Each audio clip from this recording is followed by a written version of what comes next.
Amen. Merci la bande. C'est génial. Quel plaisir de vous voir ici et aussi de vous voir online. Au fait, je ne vous vois pas, mais vous me voyez. Euh, soyez tous les bienvenus. Pour moi, c'est un très grand privilège d'être ici et de pouvoir partager avec vous sur le thème du Saint-Esprit. Et j'adore ce dernier chant. En fait, j'ai bien aimé tous les chants. Et ce dernier chant, quand on peut dire chill easy, c'est accompli, c'est terminé, on a déjà la victoire, ennemi, tu peux te tirer. Ça rime, hein? Non. Tu peux te poser la question peut-être, ok, le Saint-Esprit, bon, le Père, je peux connaître, ben, c'est papa, Père, voilà. Le Fils, ben, si un Père, il y a un Fils, ok. Et alors le Saint-Esprit, quid? C'est quoi ça? Mais en fait, ce qui est beau, c'est que Père, Fils et Saint-Esprit, ils sont un. Et là où deux ou trois se rassemblent, on peut recevoir ce qu'ils ont à nous donner. Alors, qu'est-ce qu'il en est du Saint-Esprit? On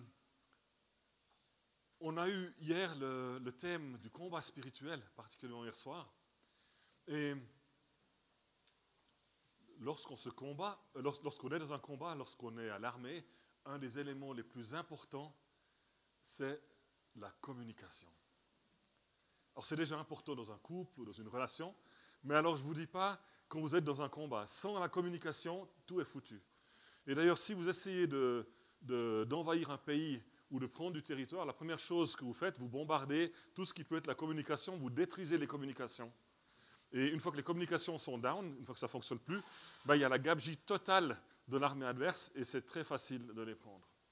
On a vu hier soir dans le thème des armes, du combat spirituel, et on a juste pris cet exemple de la Bible de l'Ancien Testament où Josaphat, il a mis l'équipe de worship devant et puis il a été se battre, il était à la bataille.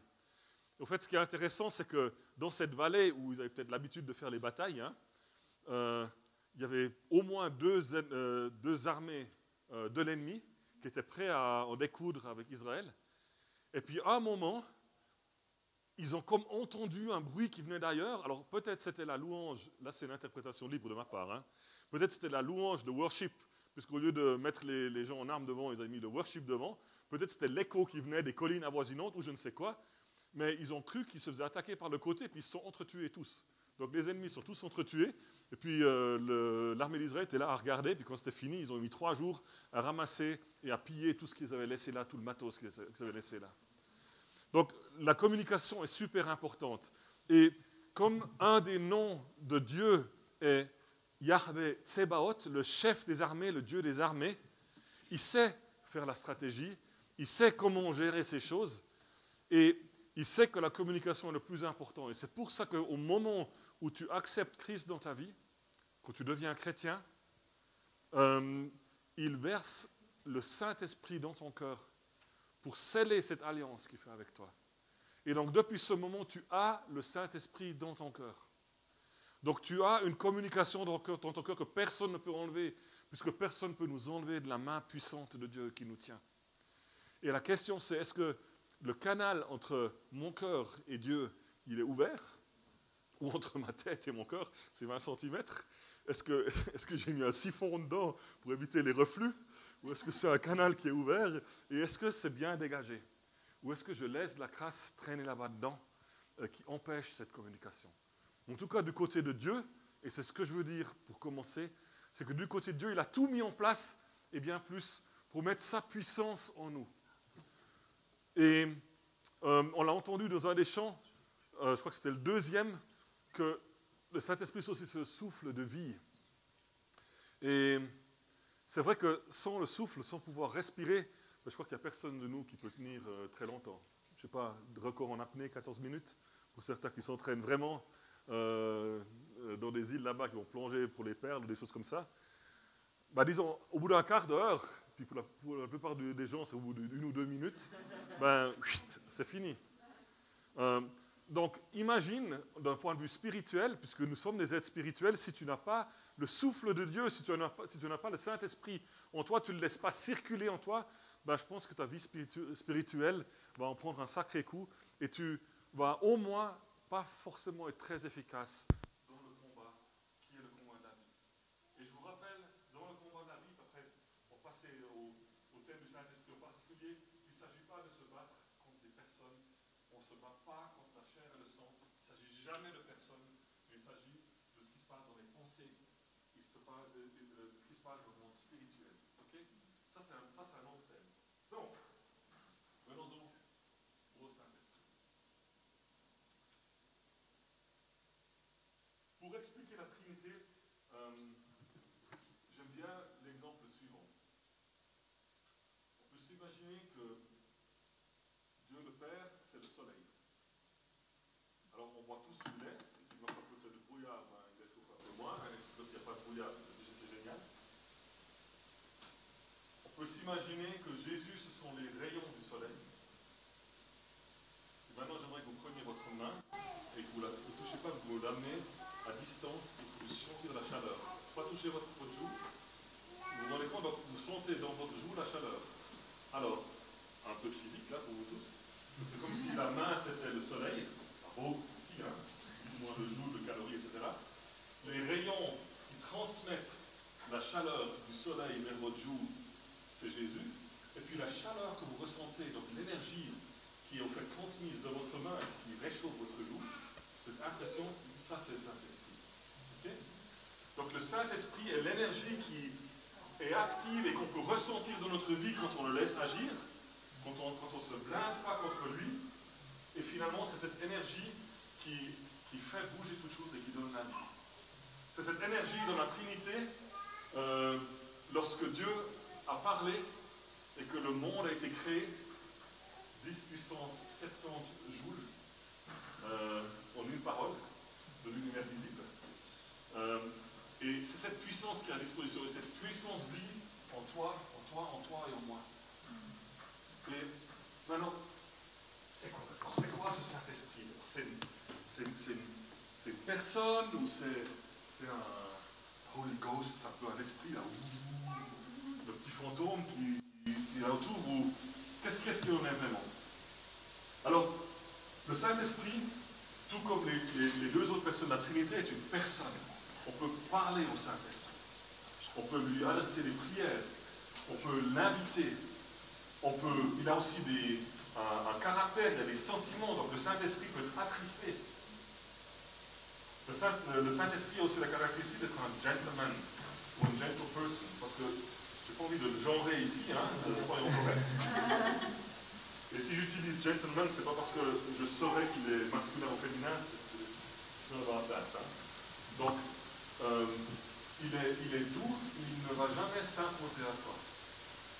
Lorsque tu as accepté Christ, il a été placé dans ton cœur, il y est. Et par contre, la place que tu lui donnes, des fois, il frappe très doucement à ta porte, à une porte d'une des chambres de ta vie. Et puis il te demande, c'est bien que je vienne peut-être faire le ménage, là. Et puis, si tu choisis de ne pas m'entendre, toquer, ben, il ne va pas s'imposer. Il va peut-être revenir une semaine, ou dans un mois, ou une année. Et puis s'il y a des choses que tu ne veux vraiment pas lui montrer, ben, il va te ficher la paix là-dedans. Mais c'est lui qui parle à Dieu le Père, et qui nous parle aussi. Tous les jours, sur des choses simples, sur des choses compliquées.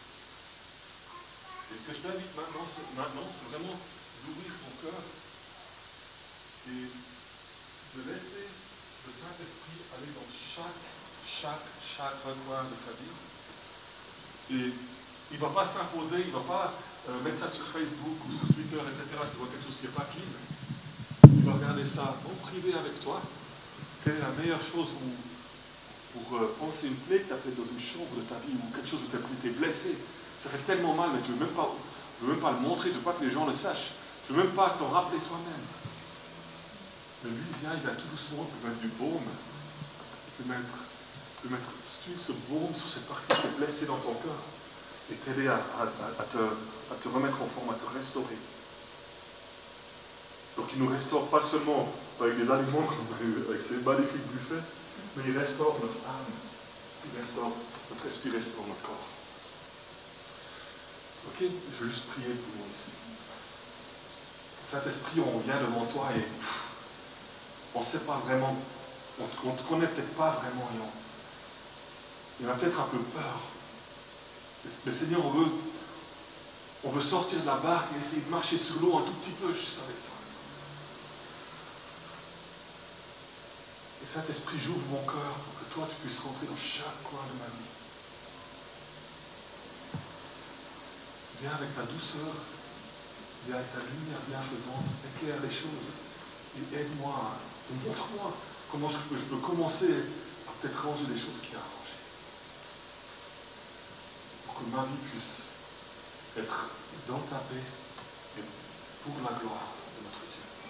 Amen.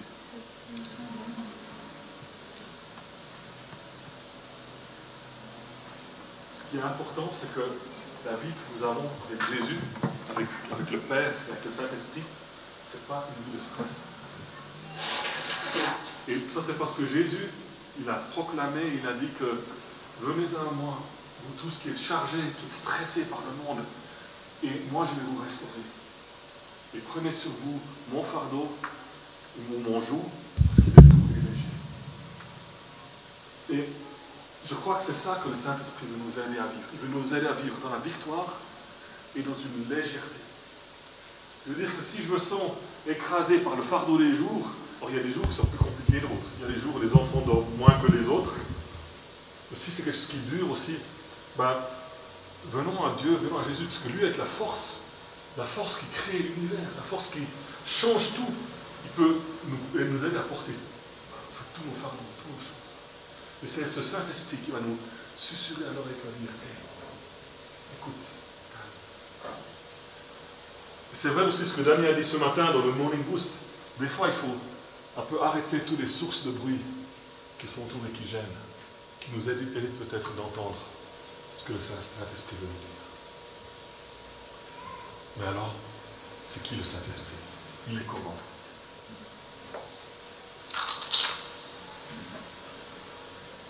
Alors, le Saint-Esprit n'est pas un couteau suisse. Mais là, maintenant, je tiens un couteau dans la main. Clair. Là, j'ai un tournevis, ouvre-bouteille et dénudeur de fil. C'est un outil, oui, il y a les trois dessus. Il n'y a pas un tournevis, ouvre-bouteille, décapsuleur, pardon, et dénudeur de fil ici. Vous ne saviez pas tout ça, hein? Ce machin, vous pensez que ça sert à quoi? Petit tournevis, ouvre-boîte à conserve. À tous ceux qui ont jamais fait l'armée en Suisse, ils savent pas évidemment. J'ai encore le petit couteau. Voilà. Ça, c'est celui qui coupe encore quand l'autre coupe plus. Souvent. Waouh! La scie. Très important hier soir pour ceux qui ont vu les tire-bouchons. Le tire-bouchon. Alors ça sert à quoi? Cure-dent. Alors, il y en a qui ont des grosses dents, le cure-dent il est ici. Non. Alors c'est quand même un couteau suisse basé sur l'armée suisse. Ça, c'était le poinçon qui était utilisé pour faire les trous dans le cuir. Puisque avant toutes les lanières, c'était pas du synthétique machin. Et puis donc tu recevais une ceinture, par exemple, elle n'était pas de trou, et puis elle était très longue, et puis il fallait la couper à la longueur, et puis mettre le trou où il fallait. Et toutes les sangles pour attacher les choses sur les chevaux, etc. Il fallait faire des trous souvent dans le cuir. Donc ça c'est un poinçon, très efficace d'ailleurs. Même dans du métal, dans de l'alu, on peut faire un trou dedans. Super cool. Voilà. Il y a la pincette, oui, mais ça c'est vrai que ça c'est les accessoires supplémentaires qu'il n'y avait pas tellement avant sur le couteau suisse d'origine. Mais voilà, la pincette pour les écharpes.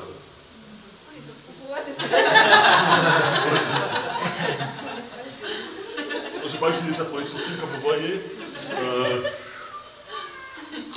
Le point c'est que si je l'utilise en tournevis, si je l'utilise en couteau, si je l'utilise en scie, ça reste le même outil.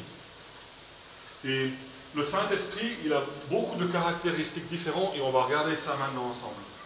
Et ce n'est pas parce qu'il y a des caractéristiques différentes que ce n'est pas le même Saint-Esprit. Ok? Et c'est ça que j'adore, parce que le Saint-Esprit il est en nous, donc toutes ces caractéristiques sont en nous. Je Je le répéterai souvent, je pense. Mais on va commencer par une qui est géniale. Le Saint-Esprit est un esprit d'amour. Wow. Ça fait presque pleurer à dire. Mais c'est l'amour de Dieu qui est versé dans notre cœur. L'amour de Dieu où Jésus est mort à la croix, il est mort pour nous, il a tout porté. Et cet amour est versé dans notre cœur. Et l'amour chasse toute crainte. Et moi, dans crainte, je mets, et puis je prie de ça, et je remercie Dieu pour ça tous les jours, tous les soirs. Moi, tous les soirs aussi, toute incertitude, c'est une crainte. Toute angoisse, c'est une crainte. Toute peur, tout, je ne sais pas si j'aurai encore un job l'année prochaine, c'est une crainte. Toutes ces choses, il n'y a pas de place quand il y a l'amour de Dieu. Ça ne veut pas dire que les circonstances ont changé, mais ce truc qui nous choque, est-ce que je serai un bon papa, une bonne maman pour l'éducation de mes enfants? Est-ce que je serai un bon grand-papa ou grand-maman pour les petits-enfants? Parce que, voilà, c'est pas facile. Est-ce que je saurai parler avec le patron de la bonne manière? Est-ce que j'aurai la bonne attitude pour faire la prêche ce matin? Est-ce que j'aurai les bonnes idées? Toutes ces questions, si elles m'angoissent, si elles m'empêchent d'être serein, ben l'amour les chasse. Cet amour de Christ, cet amour de Dieu chasse toute crainte, puisqu'il n'y a pas la place, selon ce que dit la Bible, il n'y a pas la place pour la peur quand il y a l'amour. Et justement, je viens sur ce point, c'est super important. Comme Dieu a versé le Saint-Esprit dans notre cœur, c'est pas « Oh, je ne reçois pas assez d'amour ». Non, il est dans vous. Il y est, il est là. Et c'est l'ennemi, puisqu'on est dans le côté bataille spirituelle, qui dit « Non, mais tu n'es pas aimé, non, mais il n'y a pas d'amour, non, mais regarde le stress, regarde la grosse tuile qui va te tomber dessus, ou le piano qui va te tomber dessus, sur les cartoons. Regarde la situation de quelqu'un. » Mais toi, tu peux dire « Ouais, ok, ça va peut-être me tomber dessus. Mais celui qui est en moi est plus fort que celui qui est à l'extérieur. » Bataille spirituelle, l'épée, la parole. Donc, lisez la Bible, comme ce que Samuel Le Gars nous avait enseigné. Lisez, rentrez ça, aspirez ça. Et quand la tuile, elle vient, vous pouvez dire, ah ben tuile. Jésus a même dit que je ne serai pas touché et qu'il n'y a aucun cheveu de ma tête qui tombe sans que toi tu le saches. Ok. Bon, si tu veux me faire tomber les cheveux de la tête avec une tuile qui tombe dessus, que je me mette à côté ou pas, le cheveu il va tomber. Parce que Dieu il est tout puissant. Bon, ça ne veut pas dire qu'on doit être naïf et pas faire ce qu'on a à faire. Hein. On est bien clair. Donc l'amour, une des caractéristiques du Saint-Esprit. La deuxième, c'est la sagesse. C'est un esprit de sagesse. Et de nouveau, cet esprit est déjà dans toi. Dieu l'a déjà mis dedans. Alors la sagesse, wisdom, c'est ce que Salomon avait prié quand il pouvait demander tout ce qu'il voulait à Dieu. Et la seule chose qu'il voulait, c'est plus de sagesse.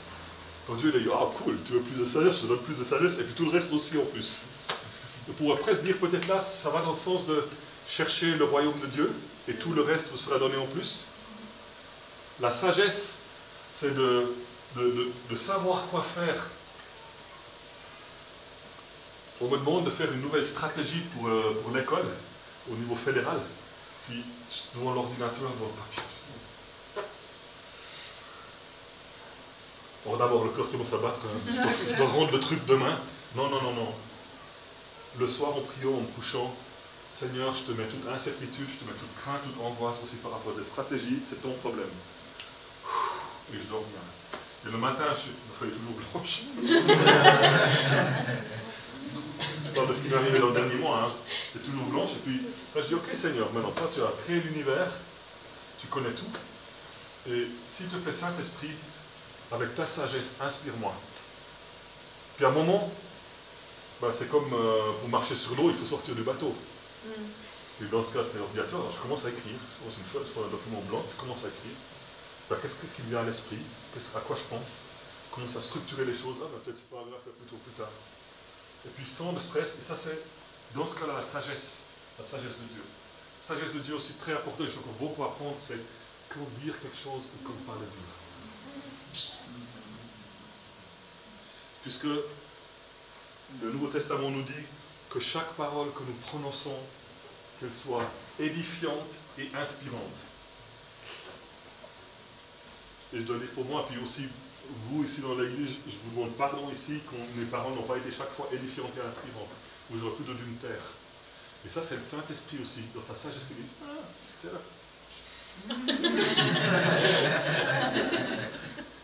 Bon, des fois, j'utilise après ma femme pour me donner un gentil coup de pied avec amour pour me rappeler de ça. Mais oui, nous utilisons les uns les autres parce qu'on n'est pas seul dans la bataille. Alléluia. Donc, la sagesse. Troisième caractéristique du Saint-Esprit, c'est un esprit de pureté. Et l'esprit de pureté est versé en nous. Donc nous l'avons déjà. Donc mon cœur est pur parce que Jésus a fait. Et ouais, c'était Juliette, Johan et Noémie, vous avez chanté ce chant en a cappella, assis devant sur le bord de la Seine. Et c'est ça, c'est pas parce que nous on est bon, c'est pas parce qu'on a tout compris, parce qu'on vit une vie saine, parfaite. Non, c'est pas ça, c'est parce que Jésus a mis son esprit en nous, son esprit de pureté. Et ça nous permet de sortir de chenille. Donc, s'il y a une chambre dans ma vie qui est très poussiéreuse ou très crade, laissons l'esprit de pureté rentrer là-dedans et il va purifier ça. Et c'est pas juste un peu d'alcool là qu'on met un peu sous les mains pour éviter de se choper le virus. C'est une pureté qui va dans la profondeur. Et ce que j'aime dans ce concept de pureté, qui va dans le concept du feu du fondeur aussi. Donc, la Bible dit que c'est le feu qui purifie. D'ailleurs, le Saint-Esprit, je ne vais même pas prendre ça comme caractéristique, mais c'est aussi un esprit de feu, puisqu'on a entendu la semaine dernière dans le message. Donc, je ne vais pas reprendre ça, mais c'est ce qui nous donne le drive, qui nous donne la force de faire les choses. Un joli exemple auquel j'ai lu, c'est que il y a des milliers d'années, justement là où ils ont écrit ça, donc le feu purifie l'or et l'argent, et puis on demande à Dieu de purifier tel que l'or et l'argent.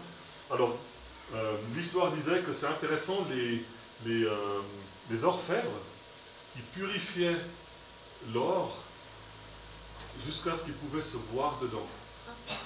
Donc il n'y avait plus d'impureté, et que c'était lisse comme un miroir. Ça n'allait pas bouillir, puisque c'est du métal. Donc il ne faut pas s'imaginer que la surface, donc elle peut effectivement être, et j'étais dans une mine en Afrique du Sud où ils font l'or, et puis effectivement, la surface quand c'est chaud, quand c'est propre, c'est tout lisse. Et puis la beauté, c'est que si eux ils peuvent se voir dedans, quand le Saint-Esprit nous purifie, le visage de Dieu est reflété dans notre vie. Pour que les autres puissent le voir tel qu'il est lui. Pas tel que nous sommes nous, mais tel que lui il est lui. Donc, aspirons à ce caractère du Saint-Esprit de pureté pour purifier notre vie, pour purifier notre parole, nos pensées, nos actes, etc. Ensuite, le Saint-Esprit, et ça c'est quelque chose pour Stéphane, pour minuit quand il a mal au bras droit, c'est un esprit de puissance et de force. Et c'est cet esprit qui a la force surnaturelle. Quand tu n'as pas la force pour soulever quelque chose, et c'est beau, Juliette, quand elle a fait le bras de fer avec Stéphane pour commencer, avec Raphaël, on l'a juste accompagné un peu, on n'a pas poussé fort. Non, sérieusement, on n'a pas poussé fort. Mais en fait, probablement, alors c'est juste une image maintenant, probablement Stéphane, qui nous voyait là, donc comme le Saint-Esprit qui entourait Juliette, il a abandonné, quoi.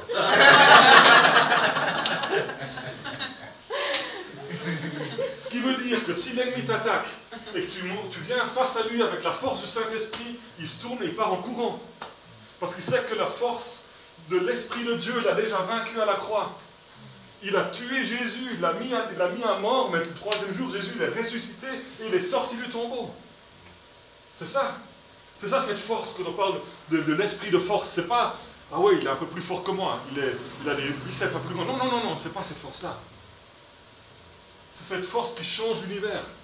C'est ce psaume qui dit quand les enfants crient à Dieu, Dieu il arrête le temps, il déchire l'univers pour venir avec sa main nous tenir. Et puis l'univers c'est grand, ça je vous dis. Si Dieu arrête le temps et déchire l'univers pour venir nous aider, pour venir nous tenir, pour venir s'occuper de nous, parce que c'est tellement important, c'est super puissant. Donc l'esprit de puissance vit en nous, il vit en toi, il vit en moi. Et si l'ennemi dit non mais t'arrives pas, t'es trop faible. Non mais ce défi, regarde, tu t'es déjà cassé la gueule au moins une centaine de fois. T'arriveras pas. c'est pas vrai. C'est un mensonge. Et en plus, on a la force du ressuscité en nous par son esprit qui est mis dans notre cœur au moment où on a accepté Christ. Et ça, c'est une vérité. Et l'autre, c'est un mensonge. Et construisons sur les vérités de la Bible.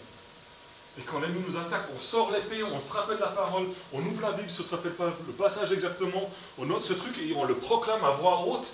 Et puis les ténèbres doivent fuir. Et le brouillard doit s'en aller. Et puis on peut avoir une vision claire de ce qui se passe. Et puis pas être omnubilé par ces craintes, ces peurs, ces angoisses qui nous empêchent de voir au loin. Je pense que ce qu'on a vécu hier aussi, on était dans la rando, c'était exactement ça, tu es dans le brouillard, mais tu te dis, on va jamais arriver, peut-être sur le chemin que tu marches, et en plus c'est de plus en plus raide, le plan des notes là, qui va ça fait du bien à la pompe. Non, c'est juste un peu plus loin, 5 minutes. Après ça descend un peu, puis après tu vas un peu plus profond dans le brouillard, puis non, ça remonte. Alors oui, ça reprend le virage, ça remonte, mais après c'était de monter comme ça raide, quoi. On a presque dû mettre les pitons et les cordes et tout. Pas tout à fait. Mais à un moment, tu arrêtes, tu passes, tu sors du brouillard, et puis tu as la vue. Et je crois que souvent, et je sens qu'il y a beaucoup d'entre nous ici qui sommes dans un brouillard de crainte et d'angoisse et de peur du lendemain, et puis Covid n'aide pas. Et Dieu veut vous dire ici que n'ayez peur, n'ayez crainte, je suis là, je suis le bon berger, je suis toujours là, même s'il y en a un qui se paume, je laisse les 99 et j'irai le chercher. Et j'ai la puissance, j'ai la force qui est déjà en vous pour vous sortir de là. Et si on a cette force en nous, on a aussi la force pour aider le prochain. Parce que ça, c'est une chose aussi dans la bataille spirituelle, on n'est pas tout seul. Ça, c'est de nouveau un grand mensonge de l'ennemi. Il essaie de dire, mais tu es tout seul dans ton coin. Mais tu n'y arriveras pas. Mais lève les yeux, regarde en haut et vois où est Dieu et ce qu'il lui fait. Et si tu n'arrives pas tout seul, appelle ton conjoint, appelle un frère, une soeur, appelle ton connect, viens à l'église, parle-en, et puis ensemble, on passera à travers. Et ensemble, on proclamera la victoire et on construira sur cette victoire que Jésus a déjà accomplie.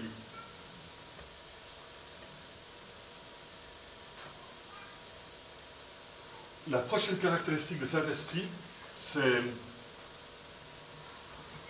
pas la sagesse, mais c'est la connaissance. Et la connaissance va très proche avec le discernement. Donc, tout d'un coup, de réaliser les choses comme elles sont, ou de discerner où est l'ennemi, puisqu'on est dans le cadre du combat spirituel. Je reprends cet exemple de l'armure du chrétien. Jésus nous habille de sa justice, puisque c'est lui qui nous justifie comme il est mort à la croix pour nous. Et c'est la cuirasse, donc c'est ce qui protège au fait ton cœur, tes poumons, la partie devant de ton corps jusqu'à la ceinture. Et la cuirasse romaine était attachée avec des ficelles dans le dos. Vous avez sûrement déjà vu ce truc dans des images. Alors, si je ne suis pas orienté vers l'ennemi, mais que je suis tourné de côté ou je lui fais dos, je suis vulnérable. Donc, si tu te fais constamment, si je me fais constamment attaquer, est-ce que je m'oriente dans la bonne direction? Est-ce que je suis en train de me battre le bon combat? Le bon dans le sens, le bon, mais aussi pas le mauvais, donc pas le faux. Parce que s'il y a un bon, c'est qu'il y a aussi un qui n'est peut-être pas bien orienté. Et si je ne suis pas orienté face à l'ennemi, si je ne fais pas face à l'ennemi, je suis vulnérable. Et si nous tous ensemble, tel un carré suisse, on est face à l'ennemi, on est invulnérable. Toute l'Église ensemble, les chrétiens ensemble. Et cette connaissance, l'esprit de connaissance et l'esprit de discernement nous permet de voir où est l'ennemi. Et donc aussi où il n'est pas. Et pas de se battre contre des choses qui ne sont peut-être pas à nous de faire, ou qui ne sont peut-être même pas à l'ennemi. Et c'est aussi cet esprit de discernement qui nous permet de réaliser, mais là je suis peut-être en train de me battre contre une personne, contre la chair et le sang. Là je suis en train d'engueuler ma femme, alors au fait que le problème est peut-être avec moi, ou c'est un problème spirituel qui n'a rien à voir avec elle en personne. Puisque c'est écrit dans Éphésiens 6 que nous ne nous battons pas contre la chair et le sang, mais contre des dominations spirituelles dans le monde spirituel. Et on en a parlé hier soir, qu'il s'agisse de circonstances extérieures à nous, qu'il s'agit même de notre propre vie intérieure, battre contre ses démons internes, etc., c'est toujours un combat spirituel. Et il ne s'agit pas de se battre contre la chair et le sang, parce que Christ a déjà tout vaincu à la croix, et que nous sommes rachetés par son sang, et qu'il n'y a aucune accusation qui reste valable contre ceux que Christ a rachetés. Et donc si tu te sens accusé, si tu n'as pas ce discernement où tu as l'impression mais c'est ma faute et tout, c'est une accusation de l'ennemi qui est fausse et c'est un mensonge. Donc l'esprit de discernement nous permet de checker et de voir, ok, c'est quoi l'ennemi? Où est l'ennemi? Contre qui j'ai affaire? Ça pourrait être aussi, même si tu es dans une discussion au travail, et puis quelqu'un vient très agressivement contre toi, dans les paroles, si tu prends la paix, si je prends la paix et puis que j'écoute le Saint-Esprit, il va peut-être me dire, écoute, il ne s'agit au fait même pas de toi, la personne a peut-être un problème maintenant avec son partenaire à la maison, ou bien a peur pour son job, et en fait, il est en train juste de sortir ça vers toi. Et si on peut avoir cette oreille attentive au Saint-Esprit, qui ne va pas nous gueuler dessus forcément, mais qui va nous dire, attends, c'est peut-être pas ça.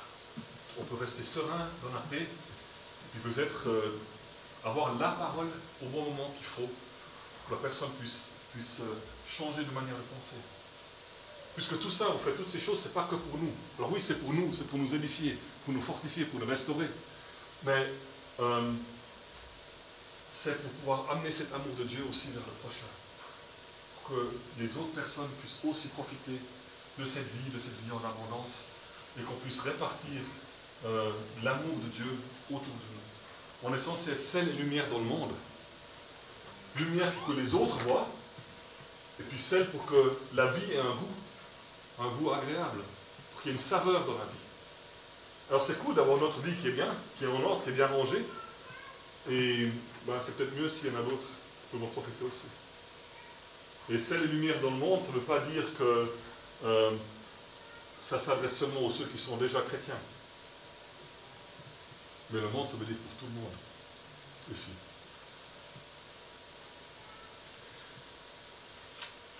Le prochain élément du couteau suisse ou du Saint-Esprit, c'est un esprit de conseil. Et j'ai déjà un petit peu abordé avec le discernement, c'est qu'en plus, cet esprit de conseil va te donner les bonnes paroles à dire au bon moment. Et ça, c'est absolument génial. Un esprit de conseil. Et c'est là aussi où la Bible s'écrit que quand tu seras accusé, ne te fais pas de soucis sur ce que tu vas dire, comment tu devras te défendre. Tu ne dois pas te défendre parce que, c'est Jésus qui le dit, le Saint-Esprit parlera à ta place. Et il te donnera à ce moment-là les paroles qu'il faut. Alors, on est dans un combat spirituel et ça ne veut pas dire que les paroles qui vont sortir vont te rendre safe d'un point de vue physique, puisqu'il y a des exemples clairs dans la Bible où des fois ça a fermé le caquet de la personne en face, mais des fois ça a provoqué, dans le cas d'Étienne, que le Saint-Esprit l'a inspiré, il a proclamé les vérités et ils l'ont lapidé et il est mort en tant que martyr. Donc, je crois que si on veut vivre la vie safe, il faut peut-être revoir un peu, puisque Christ a dit aussi que lui était persécuté, lui était poursuivi, et si des tuiles tombent sur le maître, il n'y a pas de raison qu'il ne tombe pas aussi sur ses disciples. Par contre, de nouveau, ce que j'ai dit tout à l'heure, son joug est doux et léger. Et lui nous donne par son esprit la force, la puissance pour porter toute tribulation, tout stress, toute oppression ou tout challenge qui risquerait de nous tomber dessus. Et c'est par sa force et sa puissance qu'on peut agir, on n'a pas besoin de le faire par la nôtre. Hein? Ni par puissance, ni par force, mais par mon esprit, dit Seigneur. Donc son esprit nous donne cette capacité. Et cet esprit de conseil, je pense qu'il est... De toute façon, cet esprit, c'est le caractère de l'esprit qui est de toute façon puissant et pour moi super important. Parce que combien de fois est-ce qu'on cherche peut-être juste le mot ou la phrase qu'il faut dire au bon moment pour conseiller. Donc conseiller, c'est pas juste accompagner, c'est prendre une part de responsabilité aussi dans la vie d'autrui. Hein, un conseil. Je veux dire, un avocat conseille. En principe, il doit se prendre une assurance s'il donne de mauvais conseils parce que ça peut se retourner contre lui aussi. Donc il y a une implication. Ce n'est pas juste un accompagnement. Mais Dieu, il prend le risque de nous conseiller le Saint-Esprit nous conseille, nous dit, si on lui demande, c'est gauche ou c'est droite, il va peut-être nous dire, peut-être il va nous dire, mais attends, peut-être ça va se révéler, peut-être ça va devenir clair. Et puis aussi d'avoir cet esprit de conseil, de pouvoir partager avec les autres, quand c'est le bon moment et quand le Saint-Esprit nous dit de le faire. Un truc très important avec ce point-là aussi, qu'on doit aussi entraîner quand on a ces moments de prière pour les autres, qu'on appelle face-to-face, c'est que des fois Dieu te révèle, le Saint-Esprit te révèle quelque chose pour toi et pas pour la personne en face. Puisque chaque parole est édifiante et encourageante. Donc avant de mettre une parole, je vais vous donner peut-être un exemple.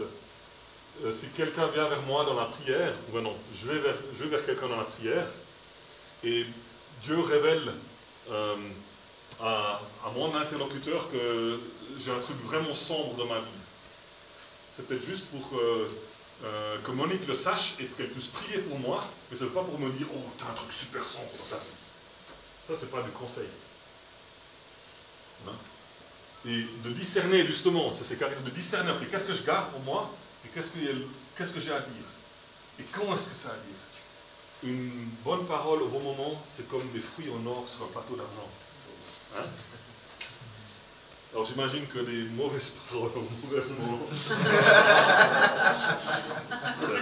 On ne verrait pas ça dans nos cuisines. Hein? Et le dernier élément, la dernière caractéristique du Saint-Esprit que je veux partager avec vous ce matin, c'est l'esprit aussi de la crainte de Dieu. Alors, j'explique ce que c'est la crainte de Dieu et ce que ce n'est pas. La crainte de Dieu, fear of God, c'est pas avoir peur de Dieu. Rien à voir. Hein? La crainte de Dieu, c'est le wow.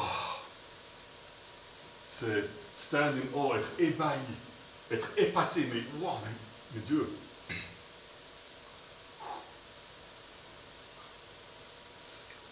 Wow. Tu es Dieu, moi je ne suis pas. La crainte de Dieu, c'est l'attitude que nous on a en tant que sa créature. Et ce n'est pas du tout, je le répète, une peur de Dieu, parce qu'il a venu nous punir ou quoi que ce soit. Il a puni Christ à la croix une fois pour toutes et c'était assez dur. Donc nous, on n'a pas le jugement qui vient sur nous. Mais la crainte de Dieu, c'est de voir Dieu comment il est et de vivre ça au quotidien dans notre vie, dans nos cœurs. Et c'est pour ça que le Saint-Esprit est l'esprit de la crainte de Dieu aussi. Et c'est seulement le Saint-Esprit qui peut nous donner la bonne, entre guillemets, crainte de Dieu, la bonne attitude à avoir. Et avec ça, toutes les promesses de la Bible deviennent valables pour nous. Monique, elle a prêché sur ça il y a quelques semaines. Donc Dieu, quand on accepte Christ, on reçoit sa grâce. Par la grâce, on est sauvé. Et la faveur de Dieu dépend au fait de comment est-ce qu'on vit ça ou comment est-ce qu'on a ça dans le cœur. Et heureusement, ce n'est pas par rapport à nos actes que c'est une référence, la faveur de Dieu. Parce que s'il fallait attendre qu'on agisse de manière parfaite ou conforme à la volonté de Dieu, ben, on serait tous encore vachement loin de la faveur de Dieu. Mais c'est vraiment l'attitude de cœur. Et qu'est-ce qu'il y a dans notre cœur? Le Saint-Esprit qui est versé. Donc si j'ai l'intention de suivre Dieu, et lui il regarde le cœur, il voit la vraie intention, si je le cherche le matin. Et d'ailleurs dans cette parole, c'est pas dit construisez d'abord le royaume de Dieu et sa justice et toutes ces choses vous seront données en plus. C'est dit cherchez d'abord le royaume de Dieu. C'est pas dit trouvez le royaume de Dieu et toutes ces choses vous seront données en plus. C'est dit cherchez le royaume de Dieu. Comment est-ce qu'on cherche? C'est quand on a l'attitude qui est orientée. Oui, Dieu, je te veux, je veux toi, je ne veux pas quelque chose d'autre, je ne veux pas un placebo, je ne veux pas un remplacement. Et cette crainte, c'est cette attitude qu'on a. Et quand vous pouvez lire dans les psaumes, c'est absolument génial. Pour ceux qui craignent Dieu, puis après, là, jackpot. Voilà. Je crois que c'est le moment que je m'arrête. Oui.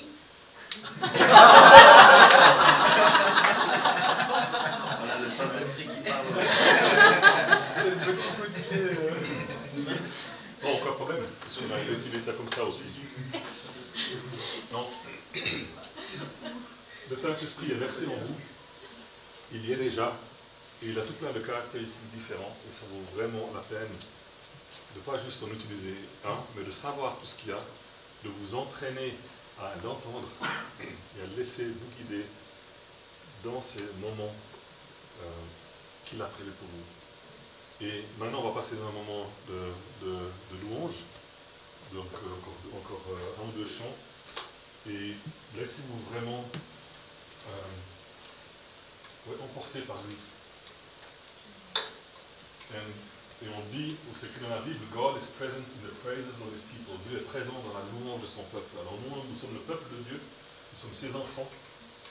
Et quand nous le louons, il vient encore plus fort. Alors il est déjà là, mais laissons sa puissance encore agir. Merci.